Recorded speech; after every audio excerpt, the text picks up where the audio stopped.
काशी की टनल में पिछले 13 दिनों से रेस्क्यू ऑपरेशन चल रहा है। सभी रेस्क्यू एक्सपर्ट्स टीमों के साथ साथ विज्ञान का हर प्रयोग वहां पर किया जा रहा है। विदेशों तक से तरह तरह की मशीनें मंगवाई गई, लेकिन इन सबके बीच तकनीक के साथ में आस्था भी सहारा कहीं ना कहीं देती हुई नजर आती है।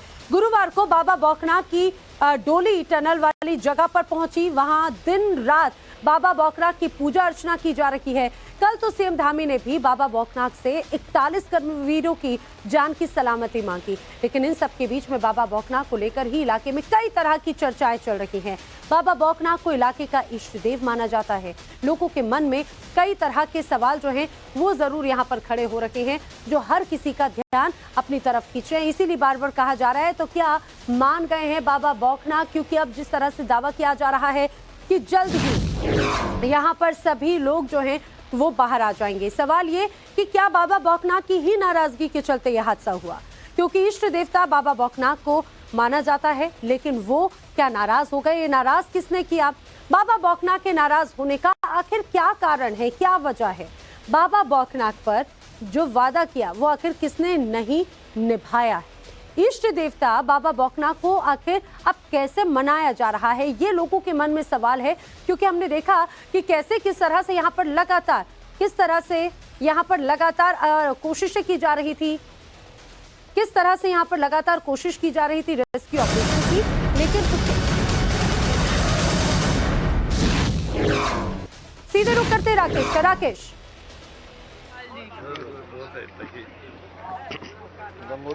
बिल्कुल लेना, देखिए इस वक्त हमारी मौजूदगी है सिलक्यारा टनल के बाहर और बाबा बौखनाथ की जो आप चर्चा कर रही हैं, आसपास के चार पट्टी में जो श्रद्धा है। सबसे पहले आप तस्वीर में आपको दिखा देता हूं सिलक्यारा टनल, और उसके बगल में बिलाल जरा तस्वीर दिखाइएगा। पीले रंग की ध्वजा पताका आपको दिख रही होगी। वहां पर मंदिर बनाया गया और लोग कह रहे हैं कि चूंकि मंदिर टूट गया इसलिए यह हादसा हो गया। और सामने की एक पहाड़ी, वहां पर बाबा बौखनाथ का मंदिर, राड़ी पहाड़ी है, वहां पर हनुमान जी और बाबा बौखनाथ का मंदिर। लेकिन मैं बातचीत करूं, आपको खास मेहमान हमारे साथ हैं।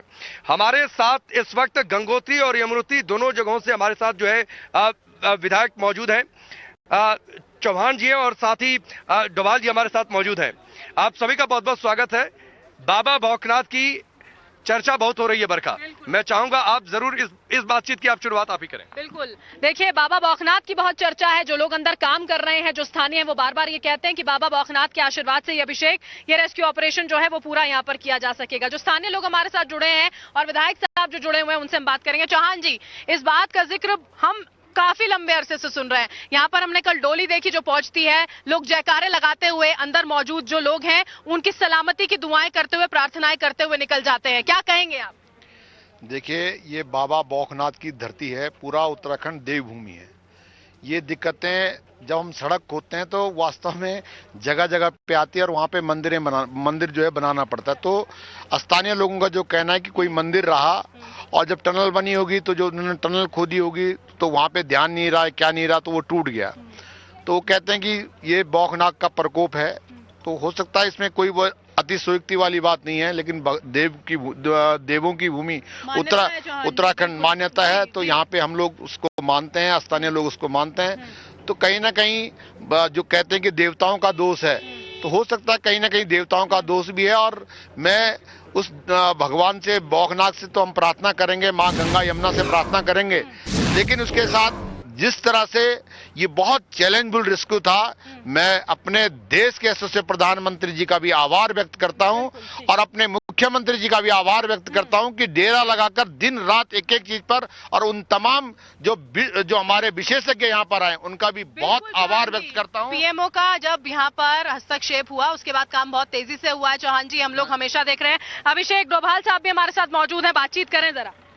देखिए, बाबा बौखनाथ की धरती पे हैं इस समय, और एक पौराणिक कथा भी हमने बड़ी सुनी है। यहाँ पे एक बारात आती है, बारात यहाँ से गायब हो जाती। थोड़ा सा दर्शकों से आप वो शेयर किए, वो मामला शेयर कीजिए, वो क्या था वो पूरा। देखिए, ये बाबा बौखनाथ मैं शुरू से ही कहता आया हूँ कि हमारे इस क्षेत्र के क्षेत्रपाल हैं, और हम कोई भी कार्य, चाहे हम कोई मांगल कार्य करते हैं या कोई भी शुभ कार्य है, तो सबसे पहले हम बाबा बौखनाथ का आशीर्वाद लेते हैं। ये हमारे इस पूरे क्षेत्र में एक मान्यता भी है और उनका आशीर्वाद भी है हम लोगों के साथ। तो यहाँ पे ये कहा जाता है कि हमारे एक दूसरे वो हैं विश्व राणा जी, उनके कोई बारात है, ये हम भी अपने पूर्वजों से सुनते आए हैं, तो कि उन्होंने इनका वो नहीं करा, इनका आशीर्वाद नहीं लिया या रास्ता, तो उन्होंने पूरी बारात को ही उनका गायब कर दिया था। तो संजय डोभाल जी, आप जैसे यहाँ विधायक हैं, इस क्षेत्र में आपका पड़ता है, कैसे देखते हैं और आने वाले भविष्य में मंदिर कैसा बने, उसकी क्या रूपरेखा तैयार कर रखें? देखिए, हमारे ये जो इष्ट हैं बौखनाक देवता, ये अभी भाई साहब के द्वारा कहा गया कि ये चार पट्टी नहीं, ये लगभग 8-10 पट्टियों का, ये इस एरिया की 4 पट्टी और उस तरफ की भी बहुत सारी है, यमुना घाटी की भी, और जगह जगह पे इनके भव्य मंदिर बने हुए हैं, कई जगह बन रहे हैं। यहाँ पे भी मेरी नवयुगा के मैनेजमेंट से बात हुई थी, मैंने इन्हें शुरू में ही बोल दिया था, जैसे ही यहाँ पे ये हुआ था तो मैं उस दिन भी 9 बजे आ गया था, तो मैंने उस दिन शाम को ही बोला था कि हम अपनी जो लोकल उसमें भी करते हैं, ये चीज़ भी कर लिए, क्योंकि स्थानीय लोग शुरू से ही एक मांग कर रहे थे कि यहाँ पे बाबा बौखनाक जी का एक मंदिर बने, और उसका जैसे हम लोग ये करते हैं कि उसको एक बार ही आप लोग सोच लीजिए कि आप बोल दीजिए, चाहे मन में ही वो करके, और हाँ कि संकल्प कर लीजिए, और उसके बाद ही तो उस टाइम तो मैनेजमेंट ने कोई ध्यान नहीं दिया। धीरे धीरे बाद में मैनेजमेंट, हमारे जो बौखनाक जी के पुजारी लोग हैं, सहयोगी जो है वो एक बात कह रहे थे अभिषेक, आपने कहा था ना कि बरखा विज्ञान और उसी के साथ साथ में मान्यताएं राकेश जो है वो साथ साथ चल रही हैं। देखिए, जब ये मंदिर राकेश स्थापित कर दिया गया था, उसके बाद जो 5-वे एक्शन प्लान था उस पर काम देखिए राकेश तेजी से हुआ, और अब हम यहाँ पर खड़े हैं 13वें दिन में। राकेश, बिल्कुल। सुरेश चौहान जी, एक बात और बताइए कि थोड़ी सी बहुत सारे रेस्क्यू ऑपरेशन में बातचीत हुई, दिन भर हम लगातार अपडेट भी दे रहे हैं। लोग कह रहे हैं कि ये पहाड़ी पार करनी होती है, जाते हैं तो भी जो राड़ी घाटी है इधर, जरा तस्वीर दिखाइएगा बिलाल, ये जो राड़ी घाटी है इस पहाड़ी के उस पार, तो वहां पर जाकर पूजा पाठ करना, चढ़ावा चढ़ाना, नारियल चढ़ाना, ये जरूरी होता है। किश दरअसल ये वही पहाड़ है उत्तरकाशी का, ये वही इलाका जहां पर बाबा बौखनाक का एक अलग प्रभुत्व माना जाता है, पहाड़ों के देवता माने जाते हैं, और यहाँ पर क्या लोक आस्था है वो तो आप बता ही रहे हैं। आपका दोबारा हम रुक करें, लेकिन अपने दर्शकों को ये भी समझाते हैं कि आखिर बाबा बौखनाक को लेकर यहाँ पर क्या मान्यताएं हैं, इन इष्ट देवता को लेकर आखिर लोग क्या मानते हैं। बाबा बौखनाक को इलाके का रक्षक एक तरह से माना जाता है, जो राक्षसों का संहार करता है। या बौखनाक बाबा की ही पूजा अर्चना की जाती है। बाबा बौखनाक सिलकियारा इलाके के इष्ट देवता हैं। सिलकियारा समेत 3 ऐसे इलाके हैं जहां पर बौखनाक बाबा को इष्ट देव के रूप में पूजा जाता है, माना जाता है, और यही वजह है कि कहीं ना कहीं जिस जगह पर सिलकियारा टनल बनाई गई उस इलाके में भी ये माना जा रहा था कि जिस तरह से वहां पर जो जमीन है उसे तोड़ा गया और वो कहीं ना कहीं भूमि को नुकसान हुआ, जिससे बाबा बौखनाक नाराज हैं। ये बहुत बड़ी बात कही गई। क्या बाबा बौखनाक की ही नाराजगी से पहाड़ दरका? तभी 13 दिन हो गए हैं कर्मवीर यहाँ पर फंसे हुए हैं। ऐसा आखिर क्यों कहा जा रहा है वो भी आपको समझना बहुत जरूरी है। दरअसल टनल के करीब में मंदिर बनाने की बात कही गई थी, ऐसा कहा जाता है। बाबा बौखनाक का मंदिर बनाने का वादा किया गया था। ये कहा गया था कि जिस जगह पर ये टनल बनाई जा रही है उसके बाद में उसके पास में ही टनल के पास में एक मंदिर बनाया जाएगा। बाबा बौखनाक का मंदिर बनाने का बाकायदा वादा किया गया, और टनल निर्माण से पहले यहाँ पर कोई मंदिर या कोई उन्हें स्थान नहीं दिया गया, ये यहाँ के जानकार कहते हैं। टनल निर्माण में लगे लोग मंदिर का वादा भूल गए, जो अपने काम में तो व्यस्त हो गए। अब यही वजह है कि ग्रामीण मानते हैं कि इसी बात से बाबा बौखनाक नाराज हुए और इस तरह का ये हादसा हो गया। बाबा बौखनाक बाबा की नाराजगी के कारण ये हादसा होने की बात कही गई है। ये यहाँ के ग्रामीण, ये यहाँ के जानकार मानते हैं। उनका यही कहना है कि इसीलिए आपको याद होगा 3 दिन पहले ही यहाँ पर बाबा बौखनाक की जो एक मंदिर की स्थापना है वो वहां पर की गई है, जहां पर ये पूरा हादसा हुआ। और वो तस्वीर भी आपको याद होगी कि किस तरह से यहाँ पर जो मुख्यमंत्री हैं पुष्कर सिंह धामी, वो हाथ जोड़े हुए नजर आते हैं। बाकायदा पूजा अर्चना की गई और माना जा रहा है कि उसके बाद में ही कहीं ना कहीं ये एक बार फिर से जो तमाम अड़चनें आ रही थी वो दूर हुई हैं। डॉक्टर दीपक रहेजा मनोवैज्ञानिक और doctor Satyendra Mittal tunnel expert इस समय हमारे साथ में हैं। एक तरफ यहाँ पर लगातार पूजा पाठ का दौर भी जारी है, वो तस्वीर भी हम आपको दिखा रहे हैं कैसे पंडित यहाँ पर पहुंचे थे। लेकिन मैं अपने दर्शकों को बताऊं, माना जा रहा है, दावा किया जा रहा है कि अब बाबा बौखनाक की पूजा की गई है तो अब वो खुश हैं। ये कहा जा रहा है कि अब कोई अड़चनें नहीं होंगी, ये बातें कही गई। डॉक्टर सत्येंद्र मित्तल, आपसे मैं समझना चाहूंगी, इस तरह की कई हम तस्वीरें देखते हैं, खासतौर से पहाड़ों के तो रक्षक के तौर पे ही यहाँ के जो देवी देवता होते हैं उनका एक विशेष विधान होता है, उन्हें लोग बहुत पूजते हैं।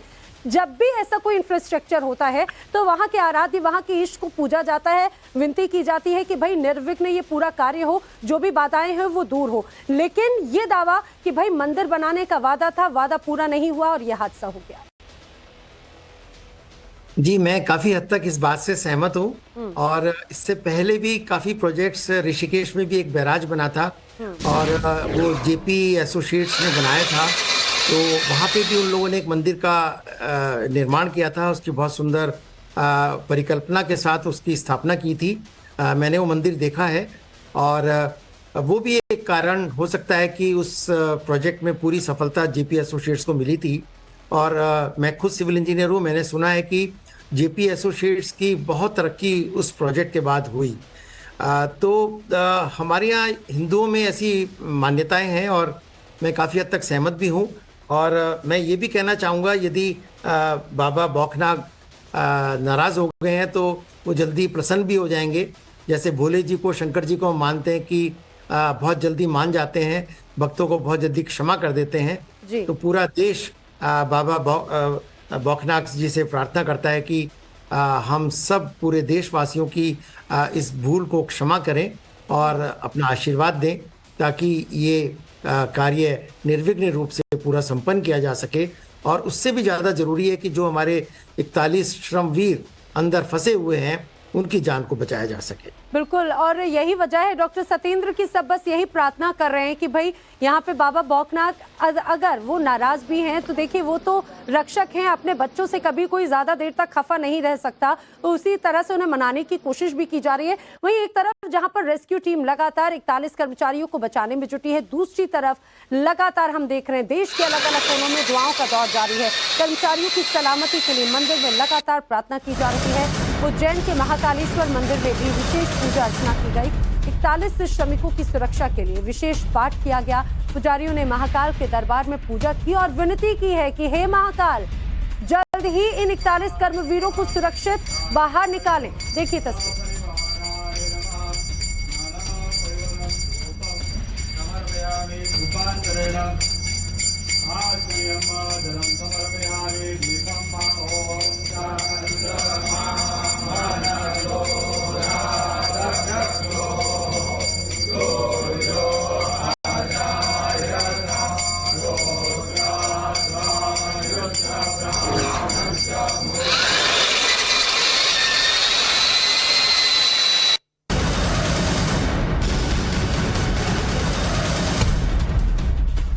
एक तरफ दुआएं चल रही हैं, दूसरी तरफ ऐसा लगता है दुआओं का जो असर है वो भी नजर आता है। दुआएं रंग ला रही हैं। कैसे? दरअसल कर्मवीरों के बाहर आने का रास्ता साफ हो गया है और अब फाइनल ऑपरेशन से पहले मॉक ड्रिल भी की गई है। युद्ध स्तर पर रेस्क्यू ऑपरेशन किया जा रहा है।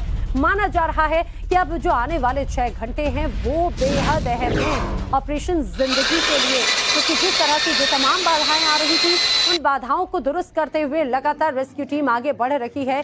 और बीच में कुछ देर के लिए रेस्क्यू ऑपरेशन बाधित जरूर हुआ, लेकिन एक बार फिर से ये अब रेस्क्यू बहाल हो चुका है। और कैसे निकाला जाएगा जब जब पूरा रेस्क्यू पूरा होगा, आखिर कैसे वो बाहर आएंगे, ये 5 तस्वीरें हम आपको दिखा रहे हैं और बेहतर तरीके से। आइए आपको जल्दी से हम समझाने की कोशिश करते हैं कि जब रेस्क्यू पूरा होगा, जब पाइप अंदर डाला जाएगा, उसके बाद में कैसे 41 कर्मवीर बाहर आएंगे। दरअसल आपने देखा कि एक पूरा पैसेज जो है वो क्रिएट किया गया। 41 कर्मवीरों को पाइप के जरिए स्ट्रेचर के माध्यम से निकाला जाएगा। स्ट्रेचर पाइप के अंदर जाएगा उस जगह पर जहां पर 41 कर्मवीर हैं और स्ट्रेचर के जरिए रस्सी के सहारे दूसरे छोर से यहाँ पर जो दूसरी तरफ रेस्क्यू टीम है वो उन्हें एक तरह से पुल अप करेगी, रस्सी के सहारे स्ट्रेचर को खींचेगी और कर्मवीरों तक पहले तो ये स्ट्रेचर पहुंचाया जाएगा, फिर एक एक करके सभी कर्मवीर स्ट्रेचर पर आएंगे और स्ट्रेचर को रस्सी के जरिए बाहर की तरफ खींचा जाएगा और इन सभी को फिर सुरक्षित बाहर निकाला जाएगा। एक और बात ये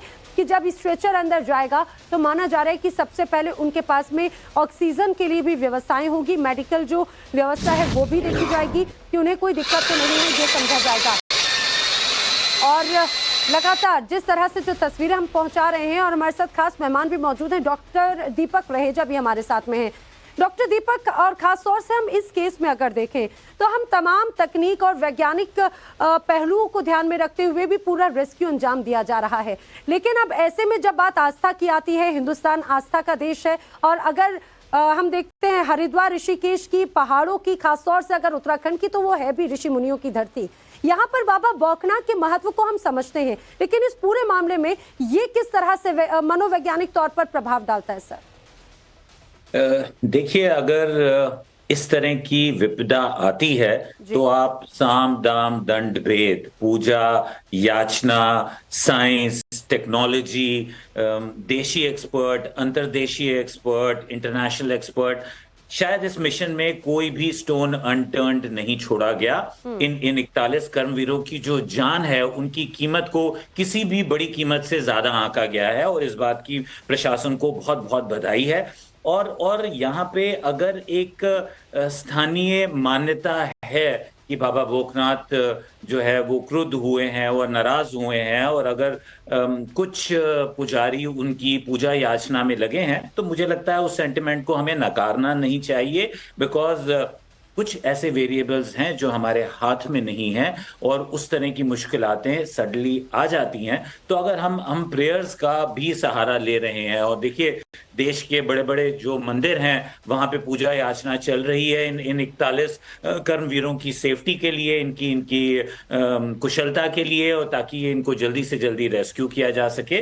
तो मुझे लगता है उस सेंटिमेंट को हमें नकारना नहीं चाहिए, बिकॉज बाबा बौखनाथ की स्थानीय महत्वता जो है वो एक इष्ट देव के रूप में है, क्षेत्रपाल के रूप में है, जो कि उस क्षेत्र को प्रोटेक्ट करता है। तो आई थिंक उस लोकल सेंटिमेंट को हम नकारना नहीं चाहते हैं। और मुझे लगता है सर, ये बहुत कहा जाता है एक तरफ जो विलनेस है, मैनिफेस्टेशन किस तरह से वर्क करता है, आप जिस तरह से चीजों को सोचते हैं वो प्रकृति उसी तरह से आपके साथ में चलती है। आप प्रकृति का साथ देंगे, प्रकृति आपका साथ देगी।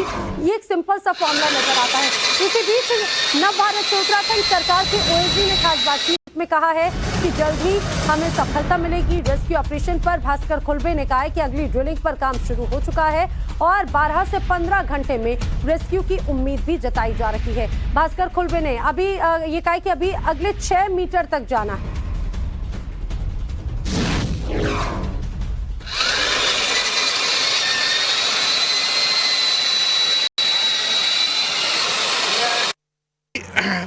ड्रिलिंग के लिए तैयार हो रहे हैं और मशीन ड्रिल करके आगे और 6 मीटर जा सके उसके लिए प्रयासरत हैं। वो काम मुझे उम्मीद है जल्दी ही हम एक हिस्सा उसका कंप्लीट कर लेंगे और उसके बाद अगले 2 हिस्से जो बाकी रहते हैं उनको भी समय के साथ पूरा कर लेंगे। कोई भी टाइम का प्रेडिक्शन करना सबसे बड़ा डिफ़िकल्ट काम है, फिर भी क्योंकि एक टारगेट दिमाग में लेकर के आगे चलना होता है। आगामी 12 से 15 घंटों के अंदर हमें आशा की उम्मीद मिलनी चाहिए, वो मैं सभी से कहना चाहता हूँ। मुझे प्रतीत नहीं होता है कि हमारे सामने और कोई बड़ी डिफ़िकल्टी आने वाली है, अनलेस वो ऐसे छुपी हुई है कि हम देख नहीं पा रहे हैं। क्योंकि अब अगर हम चलें सब मेजरमेंट्स को सामने रखते हुए और सब रिजल्ट्स को सामने रखते हुए, हम 46 मीटर तक पहुँच चुके हैं। हमें और 6 मीटर आगे जाना है और अगले 5 मीटर में हमारे पास जीपीआर रिपोर्ट कहती है कि कोई ऐसा मेटेलिक इंटरप्शन नहीं है जो हमारे काम को बाधा दे।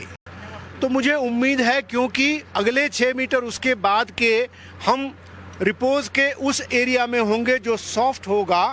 उम्मीद करता हूँ कि हमें बहुत ज़्यादा कोई डिफ़िकल्टी आएगी नहीं, अनलेस एज आई सेड वो डिफ़िकल्टी छुपी हुई है और हम उसे देख नहीं पा रहे हैं।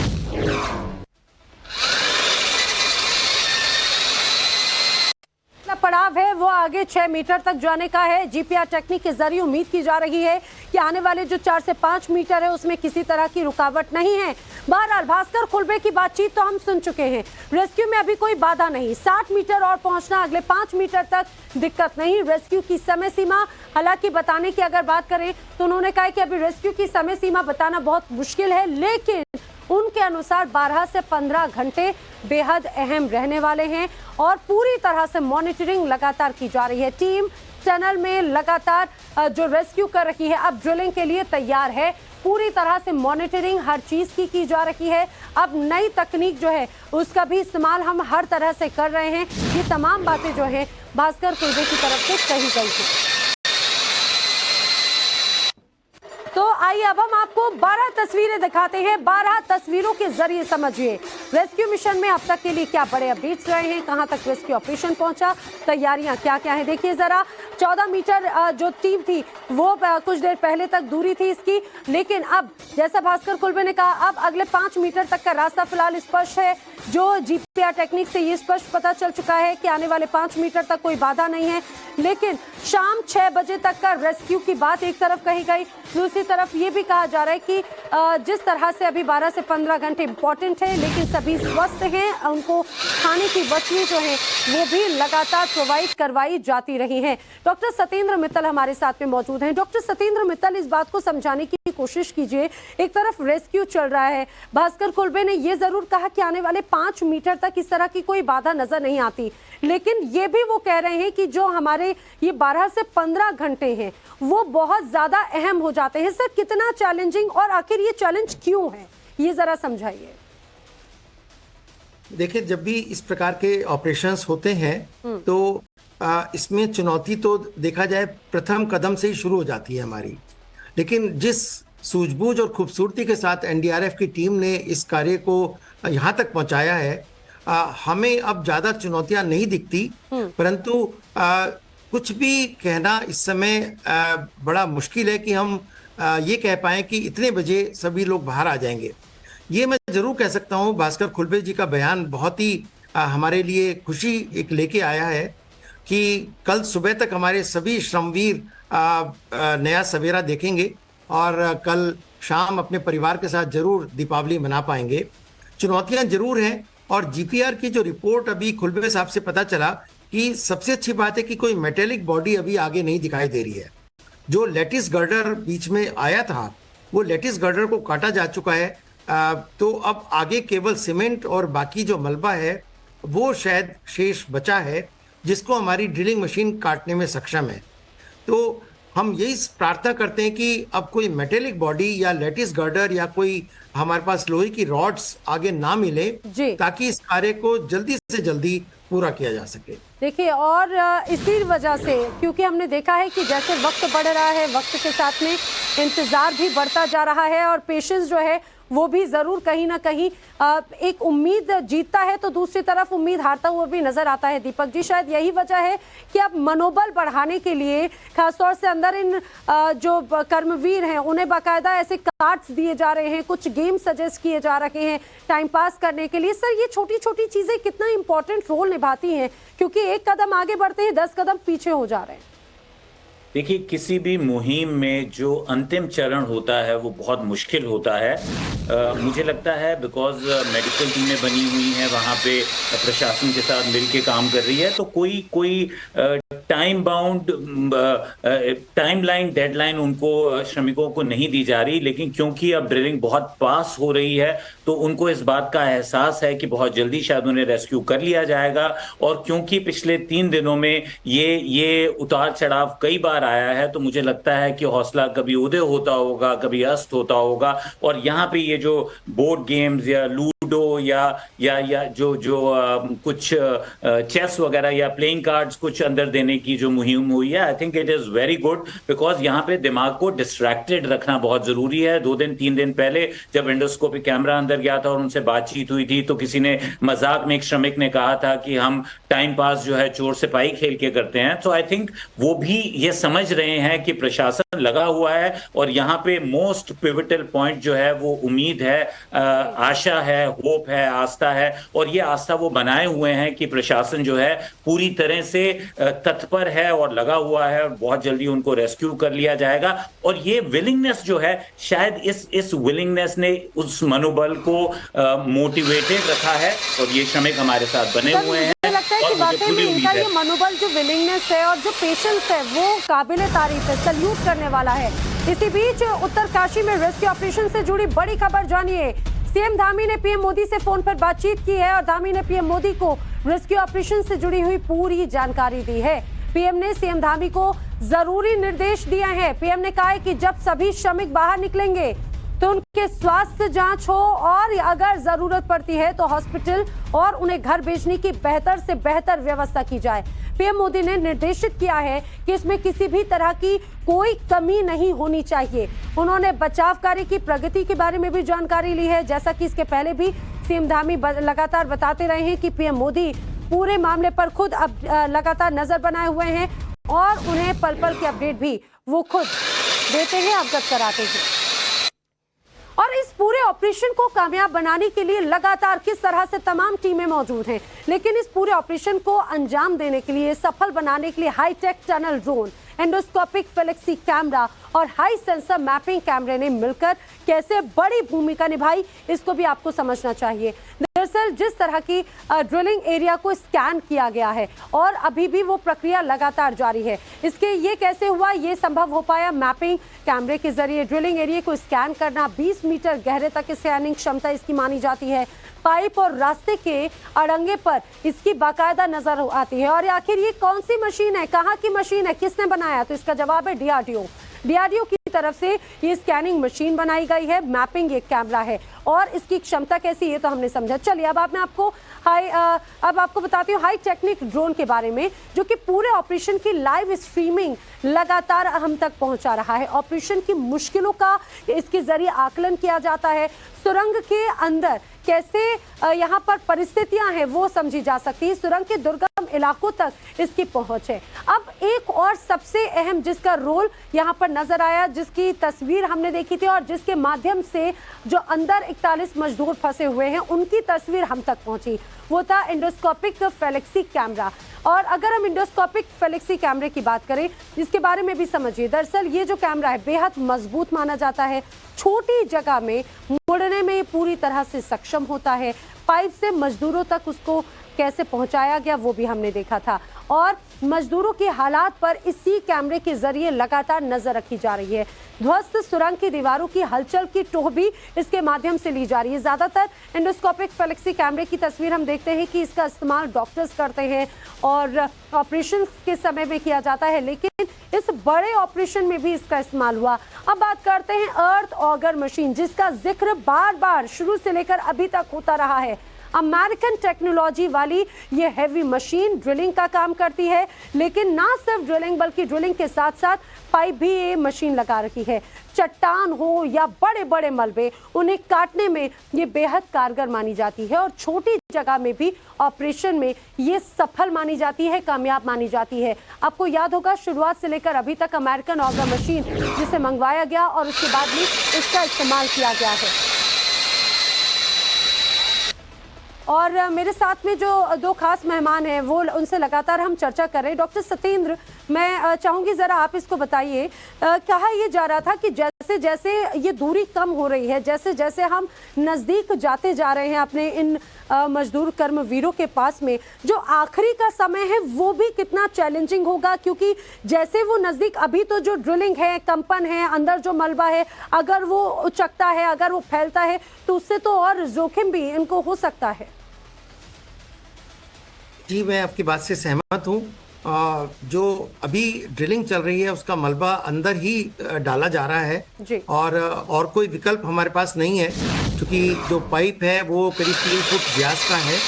और लेकिन अब ज़्यादा जो हमारी लंबाई थी 45 से 50 मीटर की, वो हमारी पूरी हो चुकी है। अब तो जो थोड़ा बहुत लंबाई जो शेष है उसका मलबा भी कुछ कम होगा और उस मलबे को हैंडल किया जा सकता है बहुत आसानी के साथ, ऐसा मेरा पूरा विश्वास है। क्योंकि जो भी टीम ने ये पद्धति अपनाई है और इन सब बातों पे अवश्य ही उन्होंने विचार कर लिया होगा कि जो मलबा हम काट रहे हैं उस मलबे का हम डिस्पोजल कैसे करेंगे।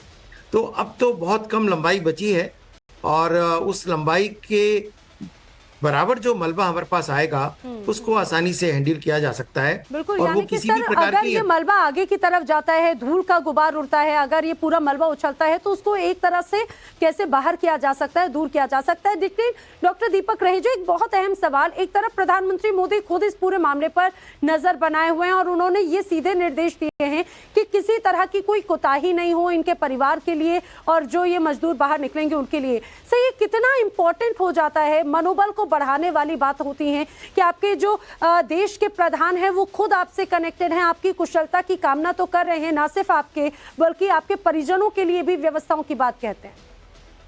देखिए, जो लेटेस्ट अभी इंफॉर्मेशन आई है उसमें जो टीमों ने संपर्क अंदर बनाया हुआ है, जिसमें डॉक्टरी टीम भी है और मनोचिकित्सक भी हैं, उन्होंने इस बात को भी एहतियात बरती है और इस बात को कम्युनिकेट किया है कि the highest premier the prime minister of the country is also. तो इससे ये जो 41 श्रमवीर हैं उनके अंदर जो प्रोत्साहन और मोटिवेशन बना, उसने शायद मुझे लगता है कि उस मनोबल को बहुत जोर से बनाए रखा। और ग्राउंड लेवल पे हम जानते हैं कि जब से बीएमओ इन्वॉल्व हुआ, प्रधानमंत्री स्वयं इन्वॉल्व हुए, तो चीजें बहुत तेजी से आगे मूव हुई। वहां का जो लोकल प्रशासन है, जो चीफ मिनिस्टर हैं, जनरल वीके सिंह हैं, द ओएसडी टू सीएम, वो सब वहीं पे कैंप बनाए हुए हैं और मुझे लगता है कि कहीं कोताहत नहीं है। और and I think we need to also be thankful कि प्रधानमंत्री जो है इसमें डायरेक्टली इंटरेस्ट ले रहे हैं, इन जानों के मूल को आंक रहे हैं और ये देश के लिए मुझे लगता है बहुत फख्र की बात है। मुझे लगता है दीपक जी, बहुत इंपॉर्टेंट बात आपने कही है कि ये जब अंदर उन श्रमवीरों को अभी भी बताया गया, उनके लिए भी मनोबल बढ़ाने वाला है और साथ ही साथ उनके परिजन जो बाहर इंतजार कर रहे हैं, जो बार बार ये देखते हैं कि अच्छा अगर मशीन ने चलना शुरू किया, अगर मशीन रुक गई, यहाँ पर दरार आ गई, यहाँ पर पाइप आ गया, तो ये उनके मनोबल को भी कितना स्ट्रांग करने वाली बात है कि उनका पेशेंस भले है लेकिन वो जानते हैं कि देश का प्रधान उनके साथ में है, मुख्यमंत्री खुद वहां पर मौजूद है और बड़ी तकनीकों के साथ में यहाँ पर फंसे उनके अपनों का रेस्क्यू जल्दी किया जा रहा है। दीपक जी और सत्येंद्र जी, आप दोनों मेरे साथ में जुड़े, आपका बहुत बहुत शुक्रिया। लेकिन बड़ी कवरेज टाइम्स